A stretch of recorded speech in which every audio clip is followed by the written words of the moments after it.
देखो तुम्हें बताते ना, आज नहीं तो कल तुम देखना, ये जितने अमीर घूम रहे हैं 3-4 ठो इंडिया में सबसे अमीर अमीर, ये बहुत अमीर हो जाएंगे, उसका एक दिन देश छोड़ के लंदन शिफ्ट हो जाएंगे। 5 गो। खान सर का कहना है कि ये जितने अमीर हैं एक दिन ना एक दिन ये हिंदुस्तान छोड़ के भाग जाएंगे और सारा पैसा लेकर के भाग जाएंगे।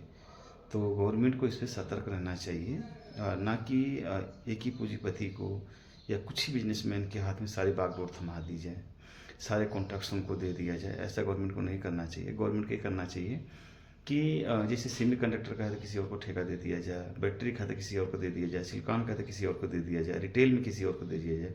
इसी तरह से हिंदुस्तान के अंदर बहुत सारे लोगों को आगे प्रमोट किया जाना चाहिए, उनको बढ़ाया जाना चाहिए, ना कि 2-4 लोगों को देना जाना चाहिए। ये खान सर का कहना है, ऐसा उनका मानना है। कौन है सर वो गोरी चमड़ी वाला वहां बैठकर हमको बोलने वाला है, जिससे चाह तेल खरीदूंगा? तुम होते कौन हो? तुम मेरे माई बाप हो क्या? असदुद्दीन ओवैसी साहब बोलते हैं कि कौन होता है गोरी चमड़ी वाला, यानी कि डोनाल्ड ट्रंप कौन होता है हमारे ऊपर अधिकार जमाने वाला, वो कौन है? हमारे देश की मर्जी, हमारी मर्जी, हम कहीं से पेट्रोल खरीदें, कहीं से कोई सामान खरीदे, कहीं भी बेचे, वो कौन होता है हमें रोक लगाने वाला? और कौन होता है वो निगरानी रखने वाला हमारे देश के ऊपर? ये ओवैसी साहब का कहना है। कहीं ना कहीं ये जायज़ है कि हम खुद स्वतंत्र हैं अपना डिसीजन लेने के लिए, हमें कहाँ से क्या सामान खरीदना है, हमें कहाँ से क्या नहीं खरीदना है। जब हमारा अमेरिका से हम जो पेट्रोल लेकर आएंगे तो महंगा पड़ेगा, और वेनेजुला से जो लेकर आएंगे तो हमारे लिए महंगा पड़ेगा, तो हम ईरान से और रूस से क्यों नहीं खरीदें? हम उसके कहने पे थोड़ी चलेंगे। हम खुद सक्षम है, हर चीज़ में सक्षम है, न्यूक्लियर पावर भी हमारे पास है, तो फिर हम उनकी बात क्यों मानें? और ऐसी कौन सी चीज़ सरकार की जो कमजोरी है वो डोनाल्ड ट्रंप के पास है, जिससे डोनाल्ड ट्रंप डरे हुए कि प्रधानमंत्री जी डरे हुए हैं कि अमेरिका की सारी बातों को मान रहे हैं, हाँ में हाँ मिलाते जा रहे हैं। तो खैर कहीं ना कहीं देश के लिए गलत साबित होगा, और ऐसा नहीं होना चाहिए। हमारा देश एक लोकतांत्रिक देश है और हर चीज़ में सक्षम है, तो उसका खुद डिसीजन लेना, अपना देश के हित में जो डिसीजन लेना है तो अपने देश के हित में लेना चाहिए, ना कि किसी दूसरे व्यक्ति के हाथ में होना चाहिए।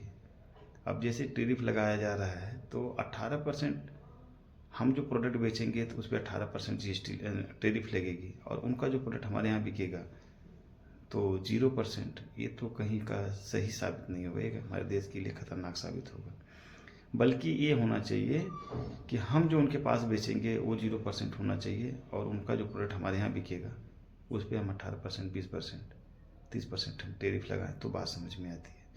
क्योंकि देखिए, अगर हम कोई एक छोटा सा प्रोडक्ट अंडरवियर खरीदने जाते हैं, बनियान खरीदने जाते हैं, तो अगर 4, 6, 8, 10 लेना होता है तो हम उसमें कंसेशन देखते हैं कि हमें कहाँ छूट मिल रही है। अब यहाँ तो हम इतने सारे प्रोडक्ट को खरीदा रहे हैं, इतना बड़ा हमारा मार्केट है, तो हम इसमें क्यों ना देखें? हम अपना प्रॉफिट हमें देखना चाहिए। हमारे देश का ही सबसे पहले है, इसके बाद राजनीति है, तो हमारे देश को सबसे पहले प्राथमिकता दिया जाना चाहिए। हम रहें या न रहें, देश हमारा रहेगा। जय हिंद, जय भारत।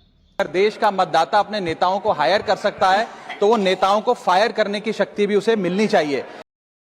और राघव चड्ढा जी कह रहे हैं कि जब हायर करना विधायकों, सांसदों को जनता का हक होता है, वो हायर कर सकते हैं, तो उनको फायर भी करने का अधिकार होना चाहिए।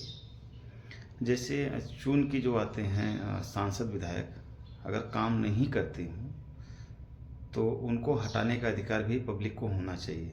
ऐसा संविधान में प्रावधान आना चाहिए। तो देखिए सरकार क्या अमल करती है, इस पर क्या ध्यान देती है, ये राघव चड्ढा जी का ऐसा मानना है। तो आप लोग देखते रहिए आगे क्या होता है।